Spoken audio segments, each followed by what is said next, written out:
जय हिंद दोस्तों, आप सभी का स्वागत है A1 गुरुकुल यूट्यूब चैनल पर। दोस्तों एसएससी जीडी परीक्षा 2023। दोस्तों जिन भी साथियों का अभी तक एग्जाम नहीं हुआ है, आप लोग इस वीडियो को शुरू से लेकर लास्ट तक जरूर देखेगा। दोस्तों एसएससी जीडी में अभी तक जितने भी शिफ्टों में एग्जाम लिया जा चुका है, बिल्कुल उसी पैटर्न पर आज का क्लास होने वाला है। दोस्तों अगर आपका एग्जाम अभी तक नहीं हुआ है तो आप लोग एनालिसिस वीडियो के साथ साथ प्रैक्टिस सेट भी लगाते रहिए। अगर आप लोग अच्छा से प्रैक्टिस सेट लगाते हैं तो आप एग्जाम में अच्छा से अच्छा स्कोर कर पाएंगे। दोस्तों आपके एग्जाम में 80 में से 60% भी प्रश्न 60% भी प्रश्न स्टूडेंट बना करके नहीं आ पा रहे हैं, क्योंकि दोस्तों ये प्रैक्टिस की कमी की वजह से। दोस्तों हमारे चैनल पर रोज इसी तरह के प्रैक्टिस सेट का वीडियो आते रहता है। दोस्तों आपका एग्जाम जब तक चलेगा तब तक ये क्लास जारी रहेगा। दोस्तों अगर हमारे चैनल पर पहली बार आए हैं, चैनल को सब्सक्राइब कर ले, साथ में बेल आइकन प्रेस करके ऑल पर क्लिक कर ले, ताकि आगे आने वाले वीडियो का नोटिफिकेशन आपको पहले मिल सके और आप एग्जाम में अच्छा से अच्छा स्कोर कर पाए। चलिए दोस्तों देखते हैं पहला प्रश्न। पहला प्रश्न है दोस्तों, बहुत ही महत्वपूर्ण इंपोर्टेंट प्रश्न है। संविधान सभा की मसौदा समिति के अध्यक्ष कौन होते हैं? संविधान सभा की प्रारूप समिति या मसौदा समिति के अध्यक्ष कौन होते हैं? ऑप्शन है राजेंद्र प्रसाद, KM मुंशी, BR अम्बेडकर या जवाहरलाल नेहरू। तो संविधान सभा की मसौदा समिति के अध्यक्ष बोले या प्रारूप समिति के अध्यक्ष बोले, वह कौन थे? तो यह BR अम्बेडकर जी थे। दोस्तों BR अम्बेडकर जी को संविधान के निर्माता भी कहा जाता है, क्योंकि इन्होंने ही संविधान लिखा है। तो आप लोग इसे भी ध्यान रखेंगे। नेक्स्ट प्रश्न दोस्तों, मारमाओ पतन स्थित है। मारमाओ जो बंदरगाह है वह किस राज्य में स्थित है? ऑप्शन है उड़ीसा में, तमिलनाडु में, गोवा में या केरल में। तो दोस्तों मारमाओ बंदरगाह जो है यह पश्चिमी तट पर गोवा में स्थित है। कहां पर? तो यह पश्चिमी तट पर गोवा में स्थित है। ऑप्शन सी इस क्वेश्चन का राइट आंसर हो जाएगा। दोस्तों तीसरा नंबर प्रश्न है, बेहद महत्वपूर्ण नृत्य से प्रश्न है। निम्नलिखित में से कौन असम से संबंधित लोक नृत्य नहीं है? असम से संबंधित लोक नृत्य नहीं है। ऑप्शन बिहू, बगुरम्बा, मंदजास या सतरिया नृत्य। तो दोस्तों असम का जो है नृत्य कौन कौन सा है? यह बिहू है, बगुरम्बा है, सतरिया नृत्य है। लेकिन मंदजास जो नृत्य है यह जम्मू कश्मीर का नृत्य है। कहाँ का? यह जम्मू कश्मीर का नृत्य है। मंदजास जम्मू कश्मीर का शास्त्रीय नृत्य है। तो आप लोग ध्यान रखेंगे। अगर दोस्तों सारे वीडियो आप देखते हैं तो हर एक शिफ्ट में नृत्य से भी प्रश्न पूछे जा रहे हैं, और हर एक शिफ्ट में हम नृत्य शैली से भी बताते जा रहे हैं, एक बाय एक करके दोस्तों बताते जा रहे हैं। इसीलिए दोस्तों आप लोग एक वीडियो नहीं सारे वीडियो को देखना पड़ेगा। नेक्स्ट प्रश्न है दोस्तों, चौथा नंबर प्रश्न है, बहुत ही महत्वपूर्ण प्रश्न है। भारतीय संविधान में अवशिष्ट मामलों पर कानून बनाने का अधिकार किसे सौंपा गया है? भारतीय संविधान में दोस्तों अवशिष्ट मामलों पर कानून बनाने का अधिकार वह किसके पास है? तो ऑप्शन है केंद्र सरकार, राज्य सरकार, उच्च न्यायालय या सर्वोच्च न्यायालय। तो भारतीय संविधान के में अवशिष्ट मामलों पर है यह कानून बनाने का अधिकार जो है यह सिर्फ केंद्र सरकार को है। किसको है? यह केंद्र सरकार को है।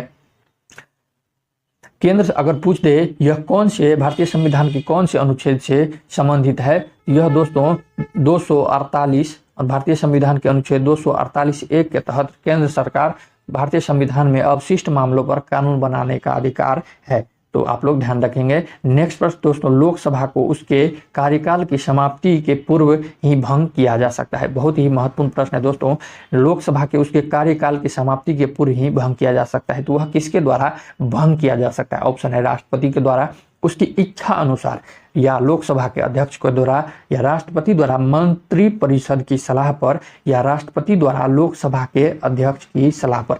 दोस्तों राष्ट्रपति तो होगा, लेकिन इच्छा अनुसार ये क्या होता है, लोकसभा को उसके कार्यकाल के समाप्ति से पूर्व नहीं भंग कर सकता है। दोस्तों लोकसभा के अध्यक्ष के द्वारा भी लोकसभा को भंग नहीं किया जा सकता है। राष्ट्रपति द्वारा मंत्रिपरिषद की सलाह पर जो है लोकसभा को उसके कार्यकाल से पूर्व ही भंग कर सकता है। तो राष्ट्रपति द्वारा मंत्रिपरिषद के सलाह पर। तो ऑप्शन सी इस क्वेश्चन का राइट आंसर हो जाएगा। अगर दोस्तों लोकसभा के उसके कार्यकाल की समाप्ति के पूर्व ही भंग किया जा सकता है राष्ट्रपति के द्वारा, यह भारतीय संविधान के अनुच्छेद कितने संविधान से यह संबंधित है? तो यह दोस्तों भारतीय संविधान अनुच्छेद 85 के 2 के ख के अनुसार राष्ट्रपति जो है लोकसभा को मंत्रिपरिषद की सलाह से उनके कार्यकाल की समाप्ति के पूर्व ही भंग कर सकता है। पूर्व ही क्या होता है? तो यह भंग कर सकता है। अगर दोस्तों लोकसभा का बात हो ही गया है तो दोस्तों लोकसभा को जो है यह निम्न सदन भी कहा जाता है। लोकसभा का दोस्तों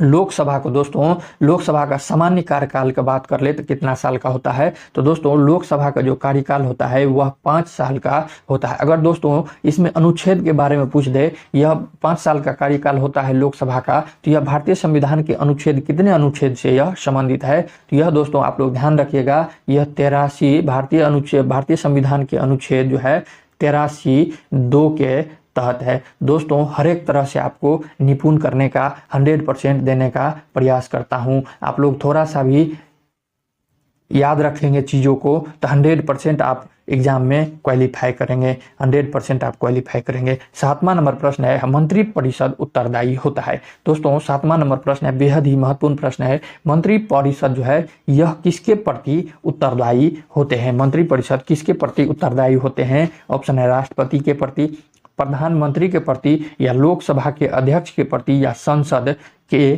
प्रति। तो दोस्तों मंत्री परिषद जो है ना ये संसद के प्रति उत्तरदायी होता है। किसके प्रति? तो यह संसद के प्रति उत्तरदायी होता है।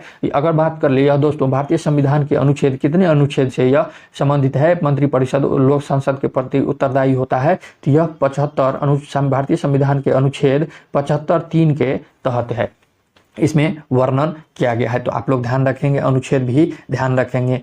नेक्स्ट प्रश्न है, राज्यसभा को भंग करने का अधिकार किसे प्राप्त है? दोस्तों आज के क्लास में पॉलिटी का ज्यादा प्रश्न है, पॉलिटी का प्रश्न बेहद ही महत्वपूर्ण होता है। दोस्तों इतना अच्छा से कोई नहीं समझाएगा, आप लोग थोड़ा सा भी ध्यान दीजिए। राज्यसभा को भंग करने का अधिकार किसे प्राप्त है? राज्यसभा जो है राष्ट्रपति को, उपराष्ट्रपति को, उच्च न्यायालय को, या उपयुक्त में से कोई नहीं। तो दोस्तों राज्यसभा को भंग करने का अधिकार किसी के पास नहीं है। दोस्तों ध्यान रखिएगा, राज्यसभा कभी भंग नहीं होता है। लोकसभा भंग होता है लेकिन राज्यसभा जो है यह भंग नहीं होता, क्योंकि दोस्तों भारतीय संविधान के अनुच्छेद 83(1) के अनुसार राज्यसभा को भंग नहीं किया जा सकता।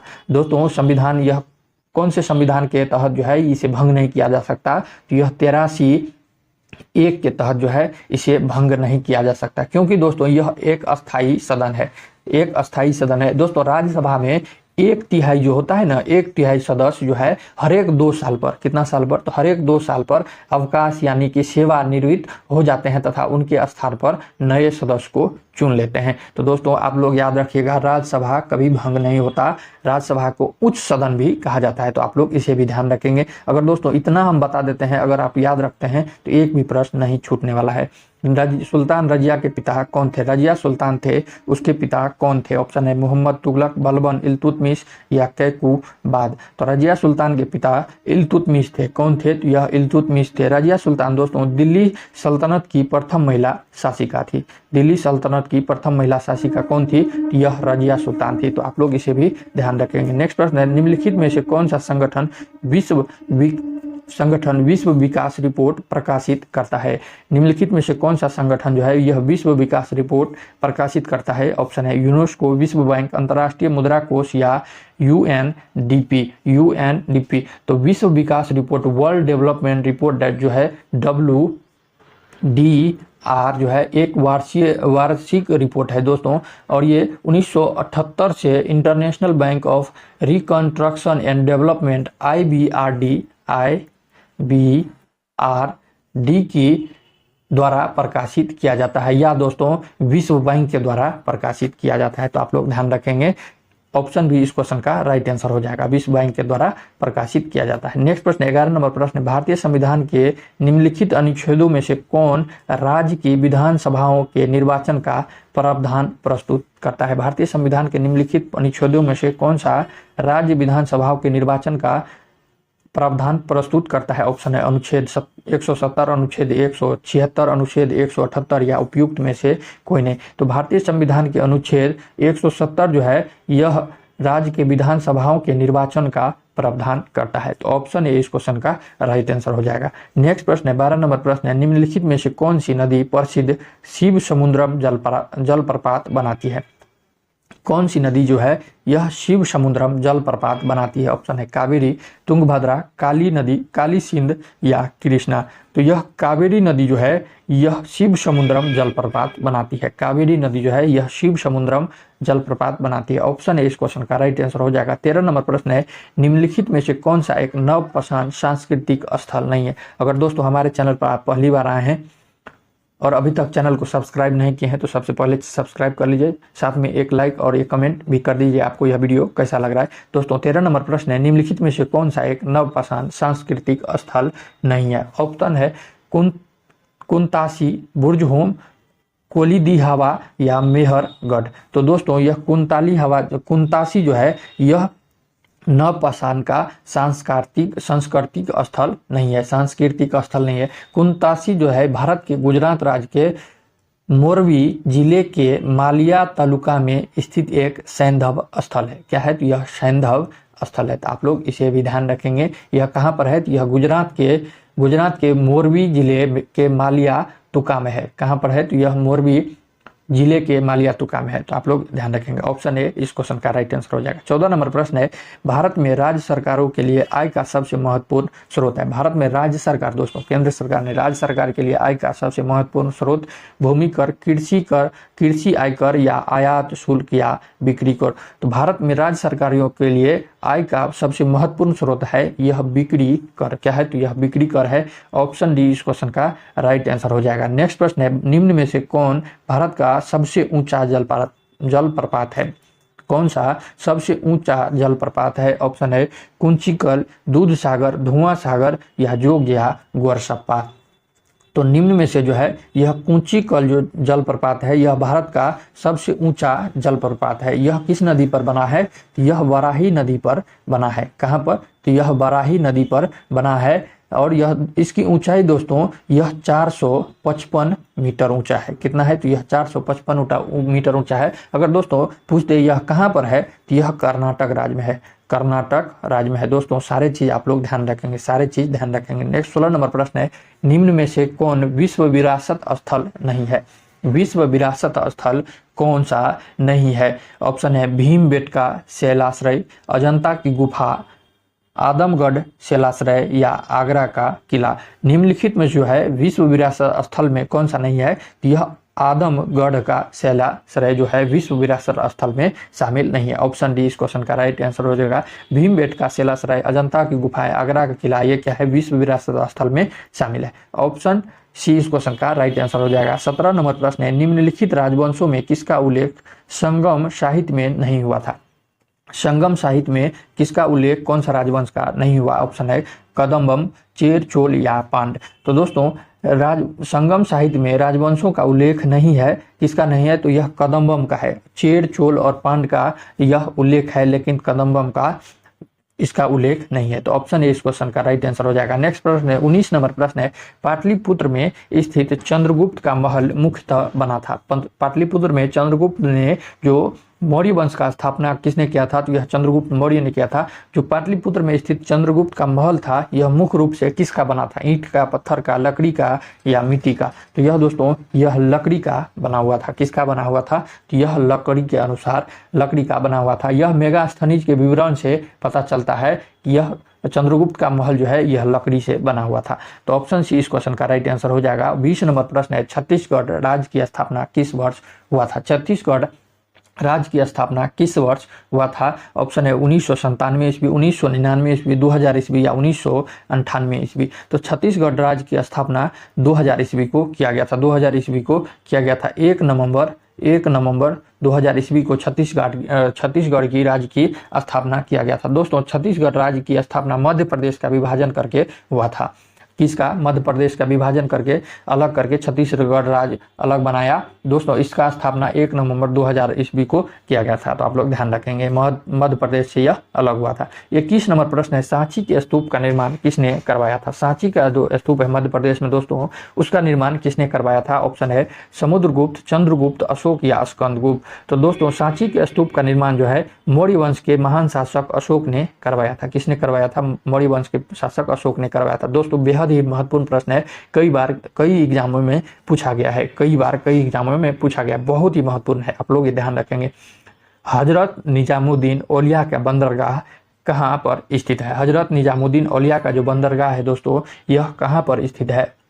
ऑप्शन है अलीगढ़, रुड़की, दिल्ली या अजमेर। तो हजरत निजामुद्दीन औलिया का बंदरगाह जो है यह दिल्ली में है। कहाँ पर है? तो यह दिल्ली में है। ऑप्शन सी इस क्वेश्चन का राइट आंसर हो जाएगा। 23 नंबर प्रश्न है अर्जुन पुरस्कार किस क्षेत्र में दिया जाता है? अर्जुन पुरस्कार जो है यह किस क्षेत्र में दिया जाता है? खेल, सिनेमा, रक्षा या पत्रकारिता? तो अर्जुन पुरस्कार जो है यह खेल के क्षेत्र में खिलाड़ियों को दिया जाता है। इसके तहत दोस्तों अर्जुन पुरस्कार के तहत खिलाड़ियों को जो है यह 15 लाख रुपया दिया जाता है। कितना? तो 15 लाख दिया जाता है। तो आप लोग रुपया भी ध्यान रखेंगे, कई बार एग्जाम में पूछे जाते हैं। नेक्स्ट प्रश्न है रंजीत सिंह ने सुप्रसिद्ध कोहिनूर हीरा प्राप्त किया था। रंजीत सिंह ने सुप्रसिद्ध जो कोहिनूर हीरा है वह किससे प्राप्त किया था? ऑप्शन है शाह शुजा से, जामा शाह से या दोस्त मोहम्मद से या शेर अली से? तो रंजीत सिंह ने यह जो है शाह शुजा से कोहिनूर हीरा प्राप्त किया था। दोस्तों काबुल के विस्थापित शासक कौन थे? तो यह शाह शुजा थे, जो काबुल राज्य प्राप्त करने के लिए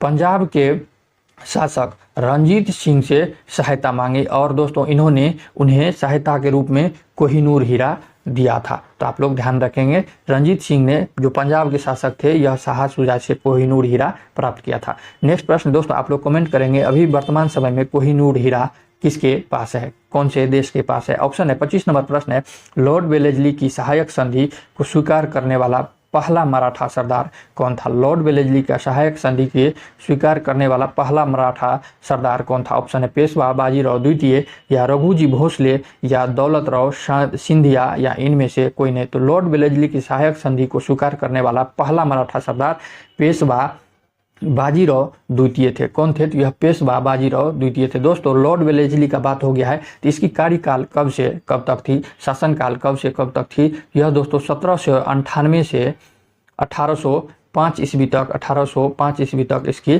शासन काल थी। तो आप लोग इसे भी ध्यान रखेंगे। नेक्स्ट प्रश्न है दोस्तों, नेक्स्ट प्रश्न है 26 नंबर प्रश्न है निम्न में से कौन आत्मीय सभा के संस्थापक थे? निम्न में से आत्मीय सभा के संस्थापक कौन थे? इसकी आत्मीय सभा की स्थापना किसने किया था? राजा राम मोहन राय, दयानंद सरस्वती, स्वामी विवेकानंद या अरविंद घोष? तो आत्मीय सभा के जो है संस्थापक कौन थे? तो यह राजा राम मोहन राय थे। यह कौन थे? तो यह राजा राम मोहन राय थे। अगर दोस्तों इसकी स्थापना की बात कर ले तो यह इसकी स्थापना राजा राम मोहन राय ने आत्मीय सभा की स्थापना 1814 ईस्वी में किया था। 1814 ईस्वी में इसकी स्थापना किया था। तो दोस्तों आज की क्लास यहीं समाप्त करते हैं। अगर दोस्तों यह वीडियो आपको अच्छा लगा हो, थोड़ा भी हेल्पफुल लगा हो तो आप लोग हमारे चैनल को जरूर सब्सक्राइब कर लीजिए, साथ में बेल आइकन भी प्रेस कर लीजिए ताकि आगे वाला वीडियो का नोटिफिकेशन आपको पहले मिल सके। और दोस्तों मिलते हैं नेक्स्ट वीडियो में, तब तक के लिए जय हिंद जय भारत। और दोस्तों जिनका भी आगे शिफ्ट में एग्जाम है सभी को हमारे चैनल की तरफ से बेस्ट ऑफ लक। आप लोग जो है अच्छा से एग्जाम दे करके आइए और फिर कमेंट कीजिए आप लोग कितना स्कोर किए हैं। चलिए दोस्तों मिलते हैं नेक्स्ट वीडियो में, तब तक के लिए जय हिंद जय भारत।